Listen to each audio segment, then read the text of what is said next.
bit of a background, which is going to take us far afield, but I think It's all right. I okay. think it's necessary because if you understand that blackness is a positive attribute, Well, this is then it knocks out that it's a, is right and black is wrong. it's a universal factor that goes beyond this planet Earth. It is a cosmic factor. It's a cosmic factor. Explain. And the explanation goes along like that the key atom that makes up melanin is the carbon atom. So to trace out the story of melanin, we trace out the story of carbon. Because most of melanin is carbon atoms. That's why it's black. Because the carbon is what gives it that black color. Is that because carbon is able to absorb so many different forms of energy, if you will. And so blackness is the image of the Great Mother, if you will. It absorbs all things. It doesn't reflect back. It doesn't bounce it back. It doesn't reflect back green, red, yellow. It takes it all in. Then can we say that black is the concentration of energy and white is the diffusion of energy? Black is all energy being taken in, and white is the reflection. White means it's not being absorbed, it's being reflected, it's being bounced back.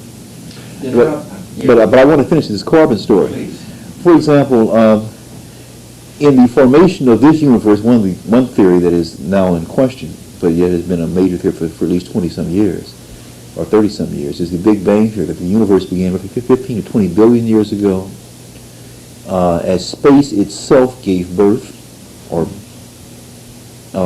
which is the mother, if you will, and then from that the matter, which is just space bending, if you will, began to organize itself, and the early formation from this primordial soup, if you will, or quark soup, which came much later, as the four powers, electromagnetism, strong, weak nuclear force, gravity, began to interact among these forces, and perhaps some others as well, that we began to have the formation from light itself, which was just fast-moving atoms, as they began to collide amongst each other, and the force of gravity contracting large amounts of interstellar gas clouds together, the formation of suns.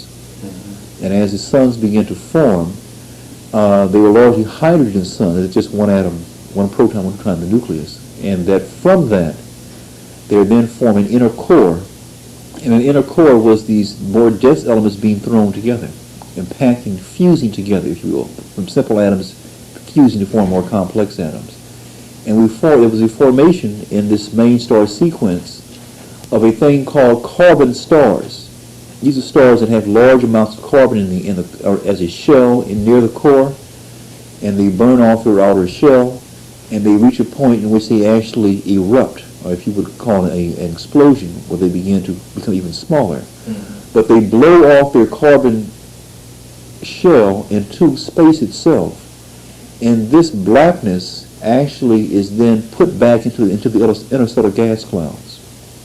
So that the carbon that is in our bodies, that is in our melanin, that is present, did not just begin in Africa. It began in the core of a star throughout all galaxies, throughout the universe itself.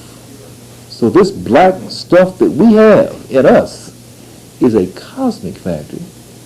It began in the core of a star throughout space, throughout all the millions of galaxies that make up the known universe. This is a common event. Now, an example of that is that the interstellar gas clouds in this galaxy, which usually are found along the spiral disk storms in the Milky Way galaxy, and that we find that the question that comes up is that there is an outer shell of comets, if you will, or ice balls that form the skin of our solar system, the planets and the sun, as they move through space or take on if you will, a spermatic shape. It's like a comma with a head and a tail moving through space, if you will. Again, microcosmic kind of concept. And that outer shell is these balls of ice, which was now called the Oort cloud, O-O-R-H-T, a cloud of ice balls that were formed 4.5 billion years ago at the formation of this particular solar system. And they are all covered with black. Because as the solar system moves through space, we pass through these interstellar gas clouds. and they contain organic or carbon-containing material. They contain black stuff. So a perfect example of that is the Halley's Comet that passed nearby the planet Earth in December of '87. Upon close observation, there's a picture of Halley's Comet on the front cover of the Scientific American magazine. It came out maybe about 8 or 9 months ago in the year 1988. You can find a copy that shows a picture of Halley's Comet. And it was shown on close-up observation to be a all-black surface. And that as that ice ball melts, as it comes near the sun, again, these little ice balls that make up the skin of the solar system eventually work their way down and pass through the inner solar system, if you will. They shed their black stuff. As they melt, they shed their black stuff, and it rains down upon the planets as black seeds. Black. So now this is carbon material that can enter the food chain, and can also, the question that comes that we raised, with Clyde Amott Winters in Chicago and Hunter Adams in Chicago over 8 years ago, raised this question in an article that they wrote amongst themselves, never published, just shared amongst themselves and friends, about the black dot as a genetic factor raining down through the upper atmosphere, as you would call cosmic dust. That's what dust is, to some degree. There are other parts to it as well. From cometary bodies or from stellar debris, or cosmic debris or whatever from the primordial times, but nonetheless, it rains down upon the Earth, enters the food chain, and then becomes part of the genetic package over a period of millions of years. It may cause sudden changes, or gradual changes, or sudden change in the types of humans. So we go from, for example, the older types, Homo erectus, to, or even older than that, Australopithecus, and then Homo habilis, and Homo erectus. What brought about this sudden new type coming on? That's one idea. That it may be some kind of melanin factor raining down, and it may have been conditioned by a host of other environmental factors that a certain type of thing could bring about change. But bottom line is to say that blackness is not a thing of dirt. It is not a thing to feel second class about. Blackness is life itself. All living things contain carbon. And the carbon atom is what is black. If you do not have carbon, you're dead. You don't even make it to fertilization. But to get past another point, it doesn't matter if the European calls himself white. That's a fictitious title. He is white in consciousness. He is white in state of mind. And there is a white state of mind, which is a state of ignorance. A state of ignorance, a state of being of immediate gain, the lower concrete mind, of just wanting to get what you can get in the quick, the short term. Later for what the payback's going to be down the road, if I get it right now, it's short term. But back to the key point is that the melanin is present in the mother's egg, in the mother's sperm. It doesn't matter who you might call yourself to be. If you got a mom and a daddy, then you have melanin present in mother's egg and the sperm, and that's true of any life form that has a backbone, from a fish to amphibian, reptile, mammals, certainly all humans.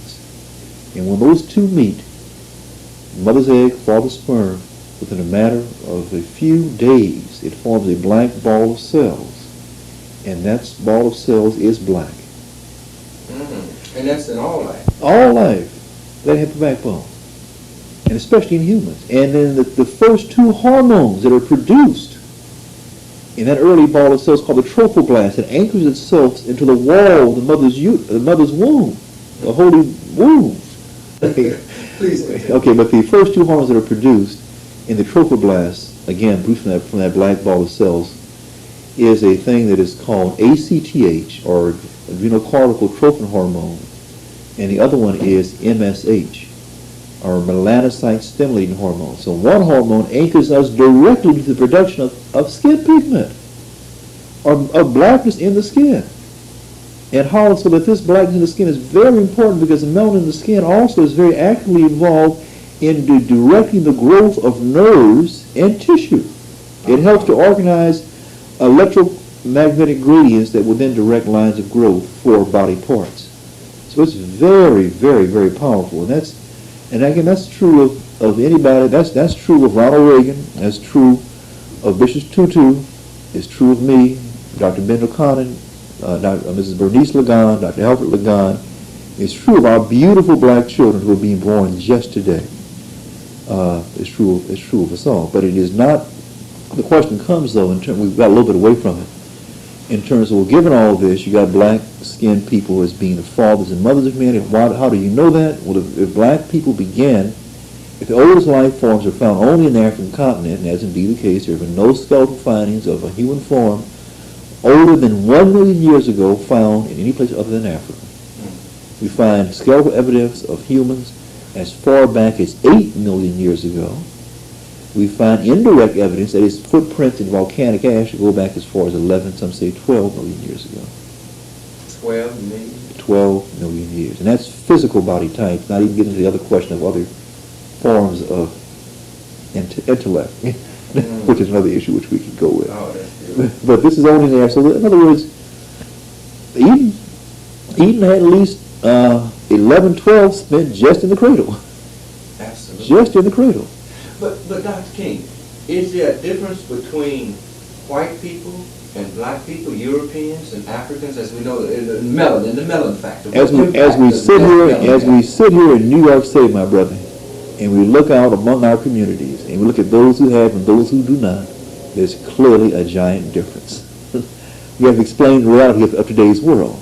Yes. We have explained why do we have, certainly it's not out of lack of sweat.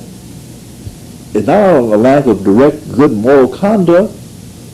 It's not out of a lack of aspiration. Mm-hmm. It's out of the, as we look at the historical record as John Henry Clark has made known, Dr. Ben has made known, Reverend Means, Drusilla Houston, all these other, even white writers, they have made this known as well. But certain our black writers have clearly shown this time, check out the opportunity time and time again, that when coming into contact in these repetitive histories, that first of all, I don't think it was an issue.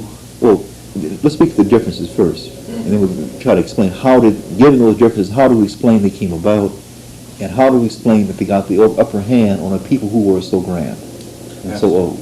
How can we explain that? That's puzzle. Everybody asks that question. First, we can look at Sheikh Anta Diop's work in the Great African Thinkers issues of the Journal of African Civilization, and we look at Dr. Ben's work, Black Male Now, put those two side by side, and you got a real good piece to answer the question with. And it says that in Sheikh Anta Diop's work, that from the early types of Grimaldi type, in what he saw as Basque Spain, the part of Spain right near France, that in the high mountain regions there, that from an African parent 25,000 years ago, there was the emergence of Cro-Magnon man. 25,000 years ago, northern Eurasia, or northern Europe and Asia, was in an ice age. Right. And this ice age was a time in which black folks who had moved there many times before, being exposed to an area of low sunlight, having to wear animal fur just to stay warm, that in a low sunlight condition, the high pigmentation in the skin would shield almost all light from reaching the deeper levels. So they could not make enough vitamin D. Mm-hmm. And we find for certain that in the book by Campbell, Humankind Emerging, he makes reference that in an article that I wrote in Uraeus, volume 1, number 3, on the Uraeus from mental statement to mastership, yes, by the Aquarian Spiritual Center in Los Angeles, it makes known that when you look at the skeletons at that time, most of them had rickets or bowed bones, meaning that those people were black folks living in an area of low sunlight, having skin that was dark and beautiful for Africa, but in an area like low sunlight, they trapped all the sunlight in the upper levels of the skin. There was not enough going deep to activate their vitamin D. They could not put enough calcium from their diet, and those folks who had darker skin began to die from rickets and broken bones. They could not engage in the hunt. They were not as efficient hunters because of the changes in their physical body. I see. Now, on the other side, the lighter skinned kids did have a greater chance to live because they did not have this skin shield, if you will, or skin enhancement. and they could have enough light to reach the deeper levels. But there was a price, a very important price that was paid. And what was that price? Calcification of the pineal gland. Calcification. What is the pineal? What is The it? pineal gland is a gland that is present in, again, all vertebrate animals. You hear about it as the parietal eye. You hear about it as the third eye. And in humans it is present and it is large at birth and begins to regress and reach a small size around age 7. The African spiritual literature clearly says, in, for example, Stone literature by George G. N. James, that the purpose of education was salvation, to save the higher mind from the lower mind, or just the physical body, to free your mind from the chains of your physical body. Right. And you did it by the study of the virtues and a study of nature or science or the gods on both, and you unified both sides, left right cortex. But bottom line, by doing so, it produced the powers of the inner vision. You could become a son of light. You could become intelligent. You could develop notes. You could have access to the inner mind. You could hear the ancestors as they spoke to you. You have expanded powers of memory and recall. You could see the operation of the physical laws in the universe and be in touch with it. You could see the invisible ones also. Now this was but there was an eye that did that, because the pineal gland is a modified eye. In the lower life forms, it is actually exists as an eye, a third and fourth eye. And did this eye used to be? It used to be a physical eye in the back of the head. Looking at the skeletons of fish during the Devonian age, 500 million years ago, those skeletons have orbital eyes in the front and in the back. Those eyes, as time went on, in the back of the skull withdrew into the head and became the pineal gland. Now, and in some reptiles, it still has a light-producing power. And so, and in humans and higher mammals, it no longer produces a visual image as such in the undeveloped, mind you. I'm using keys there. But it still is tied into light and dark cycles. During light, for example, in the light cycle, when the sun is out, it puts out one class of hormones known as serotonin. With the onset of darkness, it puts out another hormone, melatonin, which profoundly affects the release of MSH and the control of skin color as a door to the inner mind. It also is involved in dream states, when you can consciously look into your mind and have conversation with the inner world. So that there's, in other words, REM sleep. Yes. So that, in other words, we still have this eye, but it now reaches a hormone. It reaches a hormone rather than a light impulse, and the hormone is tied to our being able to see the inner mind, or with the inner mind, and being able to see those things that are greater than the physical realm, if you will, and being able to contact the ancestral mind. So, back to the point, to have a calcified pineal, and this is indeed calcified in 80% of the adult white population is a calcified pineal. It still produces some hormone, but usually only half as much as those who do not have calcified pineals. So that, and then black populations in Nigeria, only 5% of the adult population have a calcified pineal. In Cincinnati, 10%. In a study that I did at Morton Hospital in Watts, California, 15%. So what is usually not a common event, a very, very common event for the majority of black folks, is a very common event for the majority of those folks who call themselves white.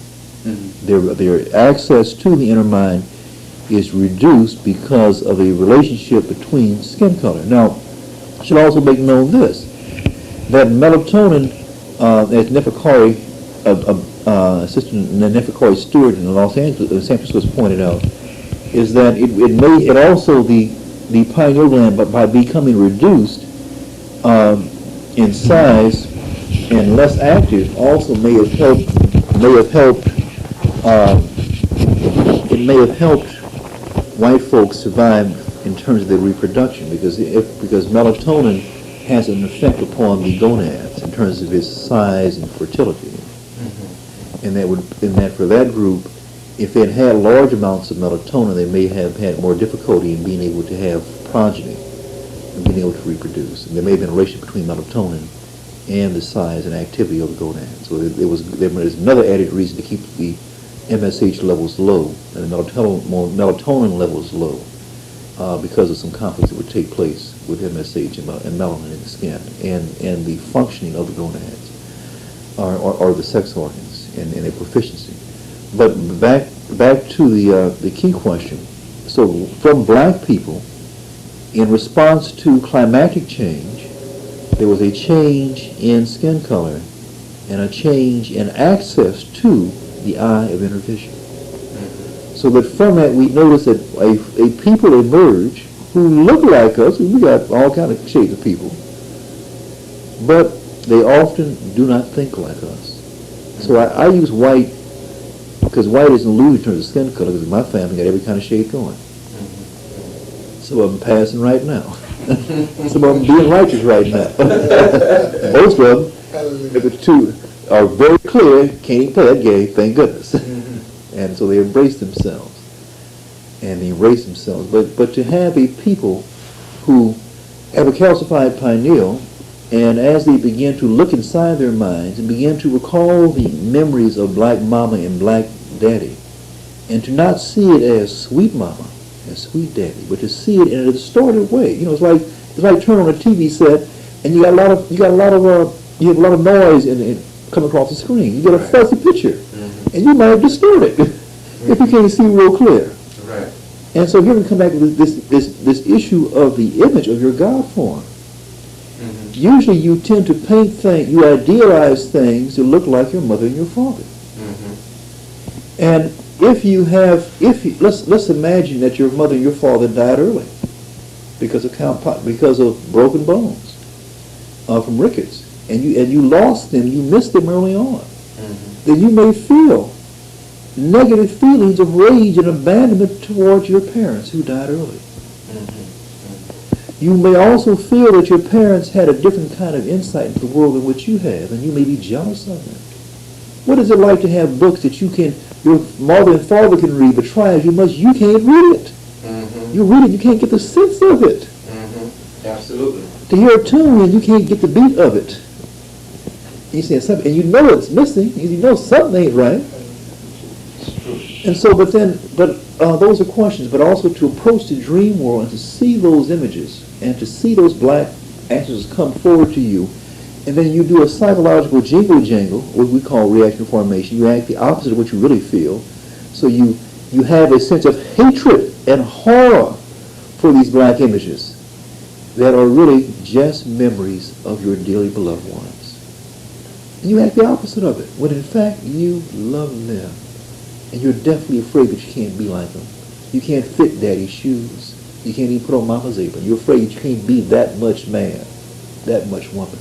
You're afraid, scared. You can't even admit that you're scared.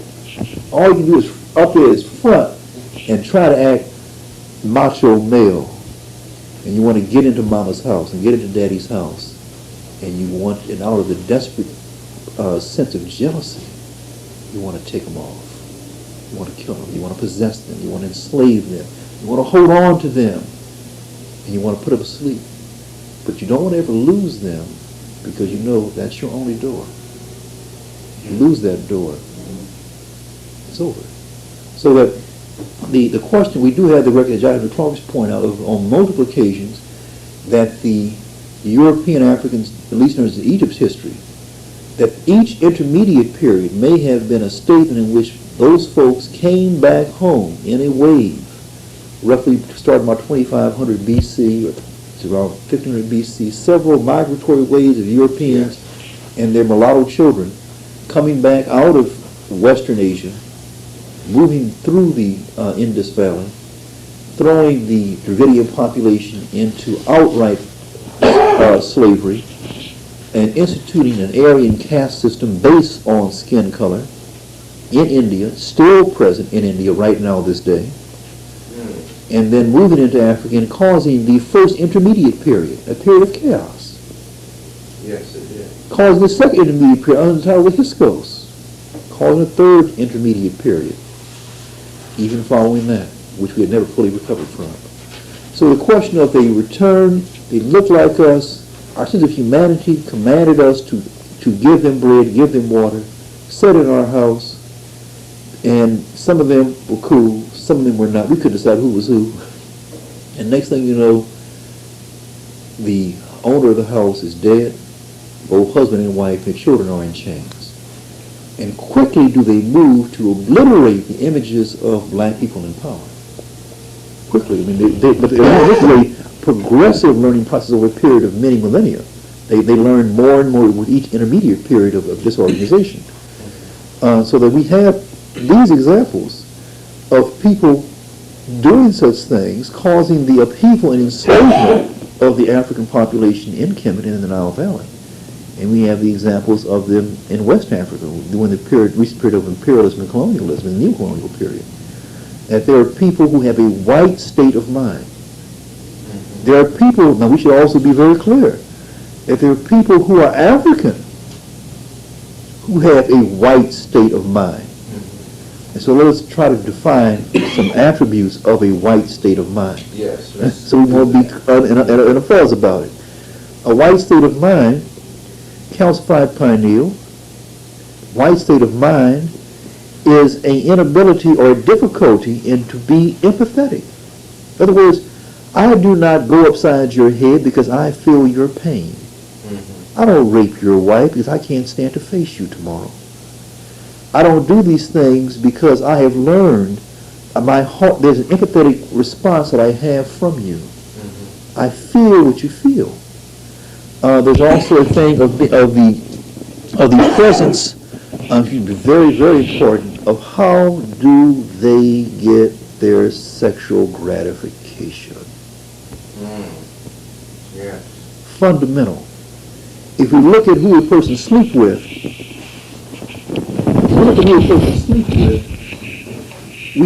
we can begin to approach very important issues about how they will raise their children. And that tells us a lot about their conduct with humanity. So we find that many people, as they embrace power, if they've embraced power through trickery and through cutting and stealing and fronting and being agents, that there offers a sense of guilt that accompanies that.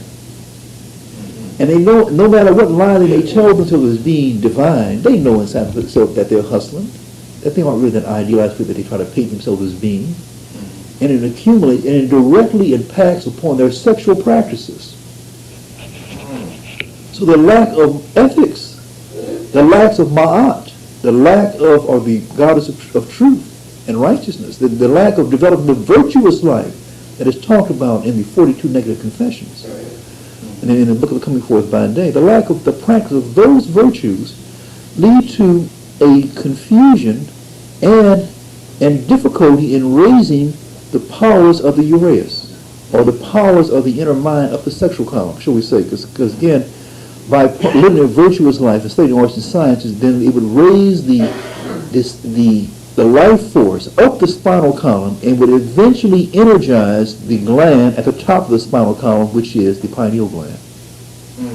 If it was not done, then the energy would remain at the base of the spinal column on the sacral level or on the genital level. And the person would be trapped in an animal mind.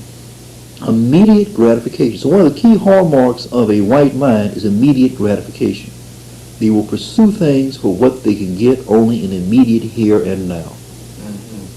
They will not pursue things for the long range. You're saying something extremely important because it gets back at the root of the question asked earlier. If we were so great, then how did we succumb to the mastery, some would say, of the European? And you are putting it on a spiritual level of animalistic. The time, maybe this weekend we squeeze out sometime. You know. This is extremely. Okay, but answer the question. The question was asked earlier. Yeah, how did the European master overcome or oppress the African who was psychologically and mentally, spiritually? Very, very key point. And we have to face several issues. One is that I can point to what I can put my hands on with certainty, and I can raise questions that are only theoretical questions that are without any physical evidence to back up. What I would point to with certainty is that there's a greater drama that is above the human family. Okay. Okay. And the greater drama is, I'm gonna walk on with it now. Yeah, no, I'm just saying that. I'm gonna try to approach it with a greater drama that the supreme being puts. We had to face a test sometimes to go even to a higher plane. You know, but the test that came was that there came a time, for example, looking at the works of Solon, it is said, I think he's cited in the writings of Plato. Solon was a Greek 500 or so BC, said to have given the democratic laws to Athens. That's BS because he got it out of Egypt when he visited Egypt after the Persians had ran in there in 525. But anyway, BC. But anyway, Solon claimed that he set before the